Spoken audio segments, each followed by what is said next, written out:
Please.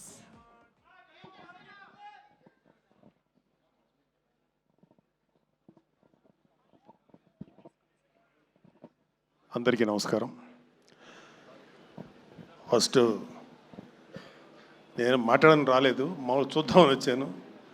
Okay, anyhow thank you for this opportunity. ఇవాళ మేము ఎవరైనా సరే ఈ స్టేజ్లో, అంటే ఈ స్టేజ్ మీదని లేకపోతే ఈ స్థితిలో ఉన్నామంటే మా అందరికీ ప్రాణవాయువు లాంటి వాడు మా అన్నయ్య గారు. నేను కానీ, మా పవన్ కళ్యాణ్ గారు కానీ, మా చరణ్ కానీ, వరుణ్ కానీ, తేజు, వైష్ణవ్, నిహారిక, మా హని, మేమందరం కూడా మా అన్నయ్య గారు లాంటి వ్యక్తి, ఆయన ఆశీర్వాదం లేకపోతే ఆయన ఇన్స్పిరేషను, ఆయన బలం మా వెనుకున్నందుకు ఆయన ఎప్పుడు మా జీవితంలో మా ఫాదర్ల ఫిగరు. ఆయన ఎప్పుడు మేము ఏమంటారు, ఆయనకి మేము తిరిగి ఏమి చేయలేము, ఆయనే మాకు ఎప్పుడు చేస్తుంటారు. Thank you. ఇక్కడ మీ అందరికీ అన్నీ మాట్లాడారు. Cinema is extraordinary. గాంధీ గారి వర్క్ బాగుంది అండ్ అద్భుతమైనటువంటి script, complicated script and heroine గారు బాగా చేశారు. సత్య అయితే చాలా అద్భుతంగా చేశాడు. వరుణ్, నేను ఎక్కువ మాట్లాడకూడదు వరుణ్ గురించి, but I'm proud of him. Love you Varun. And మిగతా అందరూ చాలా అద్భుతంగా చేశారు. ఇక్కడ మీ అందరికీ ఒక చిన్న మెమరీ బిట్వీన్ అన్నయ్య and Kalyan, Varun Babu.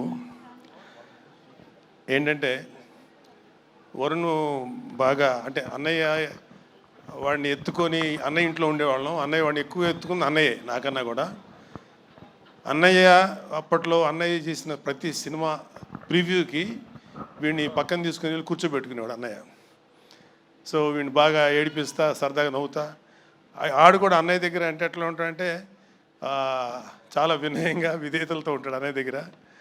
So వాళ్ళిద్దరి మధ్యలో ఒక అద్భుతమైనటువంటి ఒక ర్యాపో ఉంది. ఒక్కొక్కసారి వరుణ్ నేను తక్కువ మాట్లాడుకుంటాం, అన్నయ్య వరుణ్ మాత్రం చాలా డీప్ విషయాలు, ఫిలిం మేకింగ్ లేకపోతే కెమెరా, ఏమో చాలా డిస్కషన్స్ చేస్తుంటారు.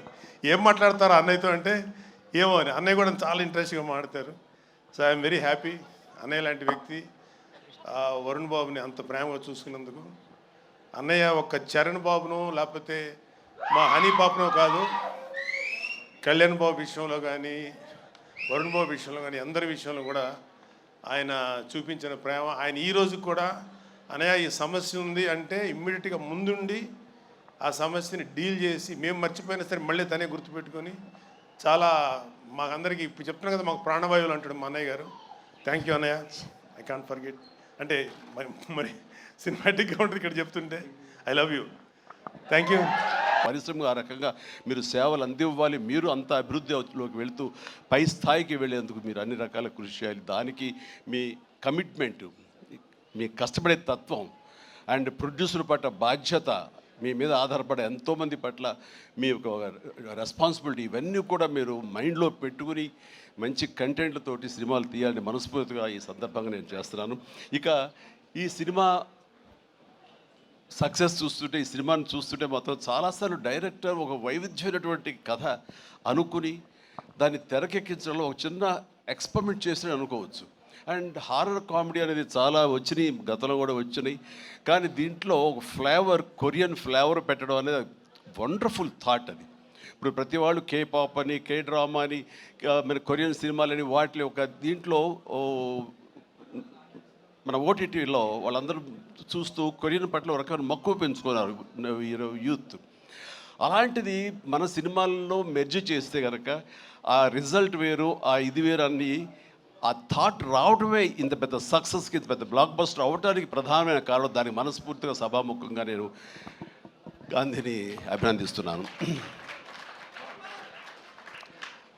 అండ్ ఈ సినిమాలో ఇంత రసవత్తరంగా సాగింది, ఇంత కమర్షియల్గా ఇంతమందిని ఆకట్టుకోగలిగింది అంటే ప్రధానంగా వరుణ్ తేజ్. ఇక్కడ నేను ఏది మాట్లాడిన ఒక బిడ్డగా కాదు, ఒక వైవిధ్యం వెల్కమ్ చేసి కేవలం ఒక సేఫ్ జోన్ కాకుండా, రిస్క్ అయితే అయ్యింది, నేను అందరిలాగా కాకుండా వెరైటీగా వెళ్తూ ఉండాలంటూ ఆ కోరిక మేరకు ఆ యొక్క జిజ్ఞాస మేరకు క్రిస్ గారి ఆయన కంచె నుంచి చేసిన అంతకుముందు ఆ సినిమా ఫస్ట్ సినిమా ముకుందా చేసిన ఒక్కొక్క సినిమా అలాగే స్పేస్ నేపథ్యంలో అంతరిక్షం చేసిన ఇలా ప్రతి సినిమా చూస్తుంటే ఒక్క సినిమాలో కనిపించడం మరో సినిమాలో కనిపించలేదు. ఇప్పుడు మనం అందరూ ఏవి చూసాము, డిఫరెంట్ గెటప్స్ తోటి వెళుతూ ఆ చేసిన ఆ కొన్ని సినిమాలు కూడా వైవిధ్యం చూపిస్తూ ముందుకు వెళ్తున్నాడు అని అంటే కనుక అతను ఒక ఆర్టిస్ట్గా నిలబడాలని తప్ప కమర్షియల్గా గబగబా సినిమాలు చేసేసి నా డబ్బులు చేసేసుకోవాలి, నేను స్టార్గా ఎదిగిపోవాలి అనే ఆ తాపత్రయం కంటే కూడా ఒక నటుడుగా ఆచితూచి అడుగులు వేస్తూ అలాగే కథ సెలక్షన్లో కూడా అతను అంత కరెక్ట్గా వెళుతున్నాడంటే కనుక అతని ఆలోచన విధానం బాగుంది, అతను ఎంచుకునే జోనర్స్ బాగున్నాయి. వాటి కోసం లేట్ అయినా పర్వాలేదు, అందులో కొన్ని విజయవంతం అవుతాయి, మరికొన్ని అపజయానికి అవ్వచ్చు. కానీ నీ వరకు నువ్వు మాత్రం నువ్వు తీసుకున్న ఆలోచన విధానంలో కానీ నువ్వు ఎన్నుకున్న క్యారెక్టర్స్ కానీ అందులో నువ్వు పోర్ట్రే చేసిన విధానం కానీ నువ్వు అందులో చూపించిన నటన కానీ నీ వరకు నువ్వు ఎప్పుడూ ఫెయిల్ అవ్వలేదు. ప్రతి సినిమాకు నువ్వు విజయం సాధిస్తూనే ఉన్నావు. ఆ సినిమా కొంచెం వెనకంజ వేసిందంటే ఆ తప్పు నీది అవ్వదు. కాబట్టి వరుణ్ ఇదే ధైర్యంతో ఇదే కాన్ఫిడెన్స్ తోటి ముందుకు వెళుతూ ఉండు. ఒక వెర్సటైల్ యాక్టర్గా నువ్వు ఇక్కడ ఈ స్థానం సుస్థిరం చేసుకుంటావు. All the very best. And ముఖ్యంగా ఇక్కడ ఈ సినిమా సక్సెస్ అవ్వడానికి మీ అందరూ కారణమైనా సరే జస్ట్ చిన్న పర్సనల్గా మాట్లాడుకుంటాను. అండ్ మావాడు ఇది తన సక్సెస్ అనుకుంటున్నాడు, ఇది నీ ఖాతాలో వేసుకోవద్దు వరుణ్, ఇది మన బుడ్డోడు వాయు తేజ్ ఖాతాలో వేయి. నీ లక్కీ చామ్ వాడు చూసావు. ఇందాక 7 సంవత్సరాలు బట్టి సరైన హిట్ ఇవ్వలేకపోయాను అనుకున్నావు సేవ, మీరు ఇప్పుడు ఎందుకు ఇచ్చారంటావు? అది తేడా. కాబట్టి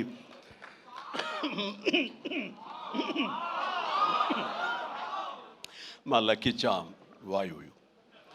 అండ్ ఇక నెక్స్ట్ మరొక ఈ సినిమా ఇంత పెద్ద హిట్ అవ్వటానికి మరొక స్ట్రాంగ్ రీజన్ సత్య సినిమాలు వరుసగా చూస్తుంటాను. సత్య ఇక్కడ లేడు పాప, అన్ఫార్చునేట్. రావాలని చాలా ఉత్సాహంగా ఉన్నాడని నాకు చెప్పాడు మనవాడు. అండ్ బిజీగా ఉన్నాడు. ఓకే, ఇలాంటి ఈవెంట్స్ రాకపోయినా సరే ఇది ఎలాగైనా చూస్తాడు తను. ఈ పాటికి లైవ్ చూసేస్తూ ఉంటాడేమో. సత్య నువ్వు చూస్తుంటావు, నాకు తెలుసు, అర్థమైంది. ముందు నీకు షూటింగ్ ఉంది, అక్కడ షార్ట్స్ ఉన్నాయి, తర్వాత చూసుకోవచ్చు, షార్ట్లోకి వెళ్ళు.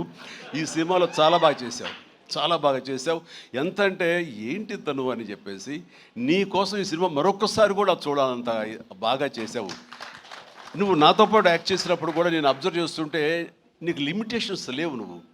అండ్ ఆ క్యారెక్టర్ పరంగా నువ్వు ఆ హద్దులు లేకుండా నీ మనసుకు ఏది అనిపిస్తే నీకున్నటువంటి ఆ మిమిక్ టాలెంట్ తోటి దీన్ని అల్లుకుంటూ వెళ్ళిపోతుంటావు, కొత్తగా చేయడానికి ప్రయత్నం చేస్తుంటావు. అది నీ బలం. కాబట్టి ఎలాంటి ఇన్హిబిషన్స్ లేకుండా నువ్వు చేసే విధానం ఉంది, అది ఒక వైవిధ్యంగా ఉంటుంది. ఇంతమంది చేత అలరించబడుతుంది, ఇంతమంది చేత ఆకర్షించబడుతుంది. వాళ్ళందరూ ఆశీస్సుతోటి ఇదిగో ఇలాంటి విజయాలు నీ యొక్క ఖాతాలో చేరుతూ ఉంటాయి. ఆ రకంగా నువ్వు చూపించినటువంటి ఈ కామెడీ నాకు మళ్ళీ చూడాలనిపిస్తుంది. అంత బాగా చేసావు. అఫ్కోర్స్ మనం చేసినప్పుడు కూడా నువ్వు నీ అభిమాని అండి అంటూ గతంలో మీరు ఎట్లాగా నా సినిమాల కోసం ఎన్ని చూస్తుంటావు అండ్ అవన్నీ చెప్తూ ఉంటావు, వింటూ ఉంటాను. కానీ నాకు నువ్వు ఆనందం ఇచ్చాకంటే నా శిష్యుడిగా కానీ నా అభిమాని ఇంత స్థాయిలో ఉన్నాడన్న ఆ గర్వం ఉంది సేవ. అది నేను కొన్నా సరే ఎలాగైనా నేను మాటలు చెప్పలేను, అంత ఆనందంగా ఉంది. Please keep rocking. మీరు ఇట్లా ముందుకు వెళ్తుండాలి, కానీ సినిమాలు మరెన్నో చేస్తుండాలి. అండ్ ఈ సినిమాకి ఇంజనీర్ మన గాంధీ అయితే ఐరన్ పిల్లర్స్ మన వరుణ్ తేజ్. ఈ ఐరన్ పిల్లర్ నిలబడి ఒక కన్స్ట్రక్షన్ ఉండాలి అంటే కనుక ఆ కాంక్రీట్ ఈ రోజున సత్యాన్ని నా విశ్వాసం, నాకు అలా అనిపిస్తుంది. So the wonderful combination. ఆయన డిజైన్ చేసాడు, పిల్లర్ లాగా నిలబడ్డాడు, ఐరన్ స్ట్రక్చర్ లాగా. ఆ ఐరన్ స్ట్రక్చర్కి అందంగా ఓ రూపం కల్పించి ఇదిగో ఈ కొరియన్ కనకరాజు అనేందుకు కాంక్రీట్ లాగా నిలబెట్టి స్ట్రాంగ్ వాల్ లాగా చేయగలిగాడు. దానికి సత్య ప్రధానమైన కారణమైతే దానికి మరి వాళ్ళకి రంగులు అందాలు కావాలి. కాబట్టి ఆ అందాలు అది ఇచ్చింది Ritika. You day fantastic job. And నీ గ్లామరు అది చూస్తుంటే వావ్ అనిపించింది నాకు. ఆ వావ్ ఇక్కడ వాడాలంటే మీరు ఇందాక నుంచి హింట్ ఇస్తారంట. తను నిజంగానే వావ్ చాలా బాగుంది. అటు కొరియన్ దీంట్లోని హుషారు కానీ ఇవన్నీ ఎక్సలెంట్ అమ్మా. తర్వాత ఇక మన ఇతర ఆర్టిస్టులు పోలిస్తే కనుక నాకు మన ఇక్కడ దాకా ఉన్నారా, వెళ్ళిపోయారు ఆయన, మురళీధరన్ గౌడ్ గారు. ఓకే, ఆయన ఎక్సలెంట్, ఆయన కూడా మంచి ఆర్టిస్ట్. ఆయన సినిమాలు చూస్తుంటాం, ఎంత సహజంగా చేస్తుంటారో వారు కూడా ఇందులో కామెడీకి ఉపయోగపడ్డారు. అండ్ ఈ సినిమా విలేజ్ నుంచి ఇక్కడి నుంచి ఇండియా నుంచి ఫారిన్ వెళ్ళిన తర్వాత చూస్తుంటే ఒక కొరియన్ ఫిల్మ్ చూసేట్లే ఉంది, అంత బాగా ఉంది. దీనికి చాలా ఖర్చు ఉంటుంది కదా అనుకున్న తర్వాత నేను ఎంక్వైరీ చేస్తే చాలా బడ్జెట్, చాలా లిమిట్ తోటి, బడ్జెట్ కన్స్ట్రైన్ తోటి వాటితోటి కూడా ఆయన అది చేయగలిగి ఆ ఫీలింగ్ ఇవ్వగలిగాడంటే నాకు చాలామంది ఈ ఒక్క విషయంలో మనం నేర్చుకోవాలి. అంటే ఖర్చు పెడితే అనేది కనపడుతుంది తెర మీద అనే భావంతో కాదు, నువ్వు ఇక్కడ అనుకోవాలి, నీ మైండ్లో అనుకోవాలి, ఈ విజువల్స్ మీద నీకు ఉండాలి, ఎడిటింగ్ సెన్స్ ఉండగలగాలి, డైరెక్టర్కి ఉండగలిగితే కనుక ఇలా రావాలి అంటే ఏమేం చేయాలని నువ్వు ఎక్సర్సైజ్ చేసుకుంటే కనుక అండ్ అవి ఇక్కడే సాధ్యపడుతుంది. ఈ రోజునటువంటి ఈ మనకున్న టెక్నికల్ ఎక్సెస్తో కానివ్వండి, మనకి ఇచ్చిన ఆర్ట్ వాళ్ళ సపోర్ట్తో కానివ్వండి, చాలా చేయొచ్చు. కాస్ట్ ఎఫెక్ట్ తోటి చాలా బాగా చేయొచ్చు. ఈ సినిమా అందరూ ఊహించడం అంత రిచ్ సినిమాగా ఉంది కదా, కొరియా వెళ్ళిపోయి చేస్తారంటే అది అంత అవ్వాల్సినంత ఖర్చు అవ్వకుండా లిమిట్లో చేయగలిగాడంటే తన ప్లానింగ్, తన భయం, భక్తి, ప్రొడ్యూసర్లు బతకాలి, మనతో పాటు ప్రొడ్యూసర్లు 4 డబ్బులు చేసుకోవాలి, అంతేగాని ప్రొడ్యూసర్ని నలిపేసేసి వాళ్ళు స్క్వీజ్ చేసేసి సినిమాలు చూపించి తద్వారా తన పేరు తను కనిపించాలనే ప్రయత్నం చేయకుండా ఆ రకంగా తను ఈ సినిమాని చేశాడు. ఇది ఒక బెస్ట్ ఎగ్జాంపుల్గా నేను అనుకుంటున్నాను as for as the director is concern, film making is concern.